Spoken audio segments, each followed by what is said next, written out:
কেন আল্লাহর জায়গা মসজিদকে বাঁচাতে হবে, মাদ্রাসার জায়গা বাঁচাতে হবে, কবরস্থানের জায়গা বাঁচাতে হবে, ঈদগাহের জায়গা বাঁচাতে হবে।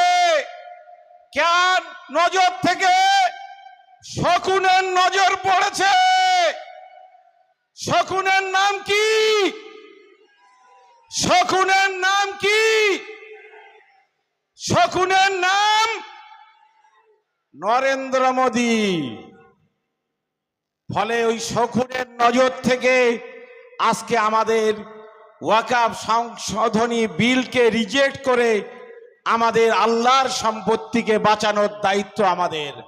আজকে আমরা কিন্তু কুটুম বাড়ি আসিনি, লড়াই করতে এসেছি, আর লড়াইয়ের ময়দানে শেষ পর্যন্ত থাকবো ইনশাআল্লাহ।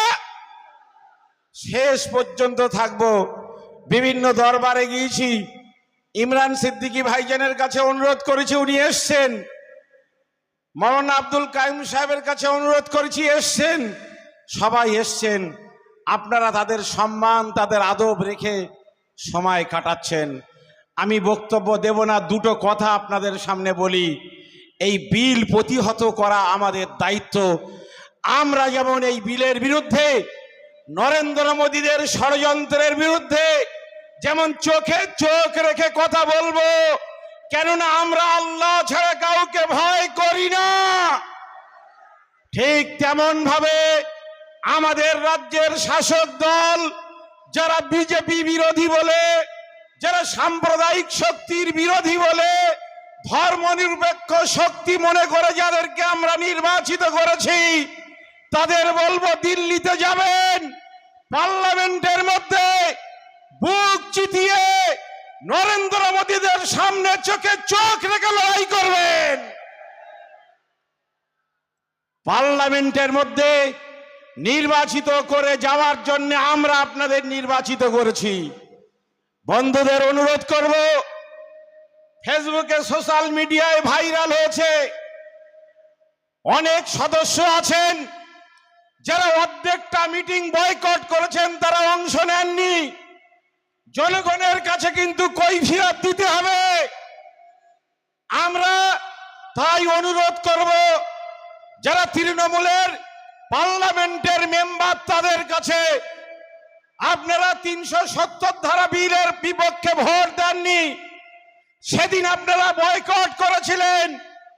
তালাক বিলের বিপক্ষে আপনারা ভোট দেননি, আপনারা বয়কট করেছিলেন। অনেক বিশ্লেষক বলেছেন এটা নাকি নরেন্দ্র মোদীদের সুবিধা করার জন্য আপনারা বয়কট করেছিলেন। আমি আপনাদের কাছে অনুরোধ করব, এই বয়কটের লাইনে নতুন করে আর চলবেন না।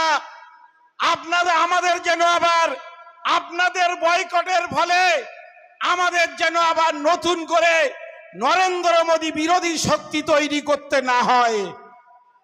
বন্ধুগণ, আমি আপনাদের কাছে অনুরোধ করব যে আমাদের লড়তে হবে। অল ইন্ডিয়া মুসলিম পার্সোনাল ল বোর্ডের সম্মানীয় সদস্যরা এখানে আছেন। হযরত মাওলানা আবু তালেব রহমানী সাহেব, যিনি আজকের এই সভার শ্রদ্ধাভাজন সভাপতি, তিনি তার বক্তব্য রেখেছেন। তিনি বলেছেন যে এর পরে যখন অল ইন্ডিয়া মুসলিম পার্সোনাল ল বোর্ডের সভাপতি এবং সম্পাদক দুজনেই আসবে, আমি বলেছি আজকের হচ্ছে আমাদের সেমিফাইনাল। যেদিন সভাপতি এবং সম্পাদক দুজনেই আসবেন, সেদিন হবে ফাইনাল।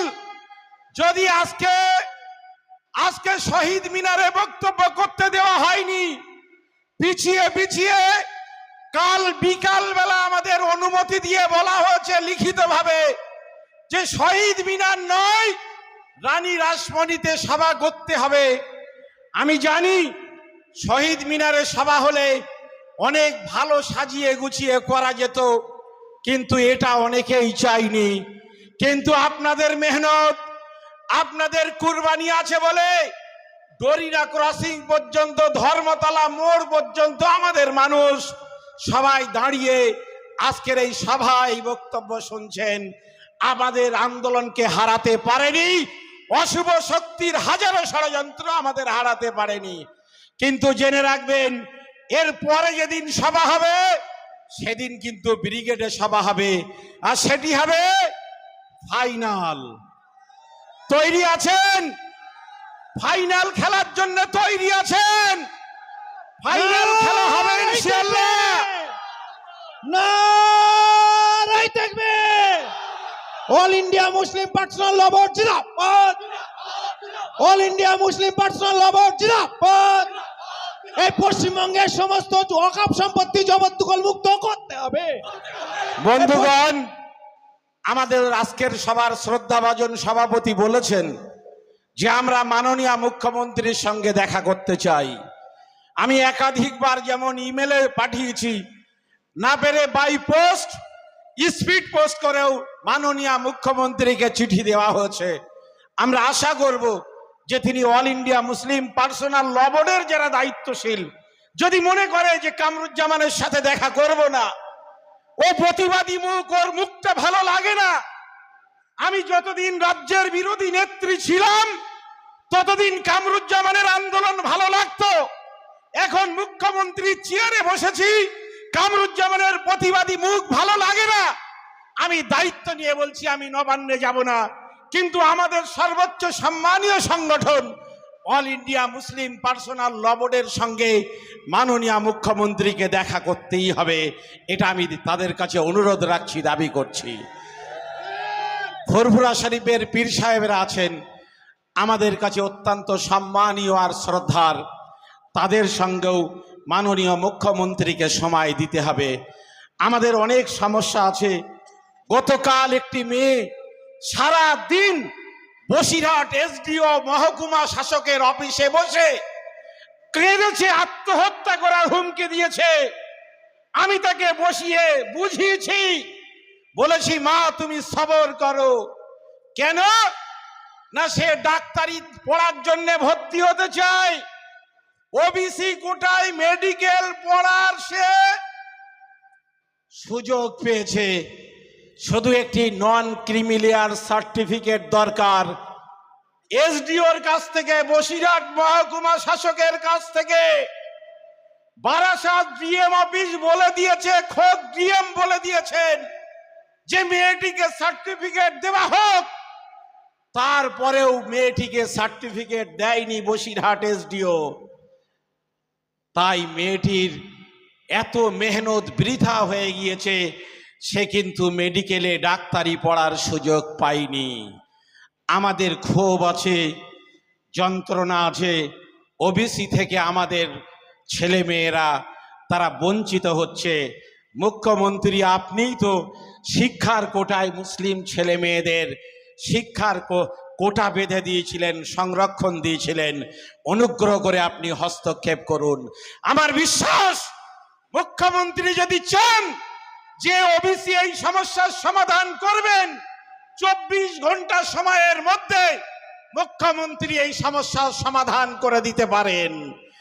ভোট শুধু আমার হিন্দু ভাইরা দেন না, ভোট কিন্তু মুসলমান ভাইরাও দেন। এবং মুসলমান সম্প্রদায়ের মধ্যে তৃণমূল যা ভোট পেয়েছে তার 70 থেকে 80% ভোট মুসলিম ভোট পেয়েছে। বলুন পাইনি? তাহলে ভোট আমরা দেব, আর নোট অন্যেরা নেবে, চাকরি অন্যেরা নেবে। এভাবে আমাদেরকে বঞ্চিত করবেন না। অনেক সম্মানীয় সুধীজনেরা আছেন, তারা বক্তব্য রাখবেন। কিন্তু এ কথা বলি, নরেন্দ্র মোদীরা ঘুমান্ত বাঘকে কিন্তু খোঁচাচ্ছেন। মুফতি আব্দুল কাইয়ুম সাহেব বলেছেন, যদি জাগান তাহলে কিন্তু কৃষক বন্ধুদের যেমন ভাবে রোখা যায়নি, যদি ওয়াকফ সংশোধনী বিল আপনারা পাশ করতে চান, নরেন্দ্র মোদী নয় অমিত শাহ বলেছেন महाराष्ट्र दाड़िए जी वाकफ बिल हम लोग पास कराएंगे, तुम जितना विरोध करना है करो। अपनी पुलिस নিয়ে পার্লামেন্টে দাঁড়িয়ে বিল পাস করাবেন, কিন্তু গোটা ভারতবর্ষের রাজপথকে অবরুদ্ধ করে দেওয়ার জন্য আমরা সে দায়িত্ব পালন করব। পার্লামেন্টের বাইরে বাড়াবার সুযোগ অমিত শাহ এবং নরেন্দ্র মোদী থাকবে না যদি অল ইন্ডিয়া মুসলিম পার্সোনাল ল বোর্ড ডাক নারায় দিয়ে দেয়। থাকবে। এই মোদি অমিত শাহ হুঁশিয়ার, জেনে মোদি, রাখবেন, অমিত শাহ নিপাচ্ছার। জেনে রাখবেন, শেখ হাসিনাও ভেবেছিলেন পুলিশের গুলি শেষ কথা বলবে, কিন্তু শেখ হাসিনা বুঝেছে পুলিশের গুলি শেষ কথা বলেনি, জনগণ শেষ কথা বলেছে। দিল্লির মসনদে যারা বসে আছেন, শিক্ষা নিন, জনগণ কিন্তু শেষ কথা বলবে।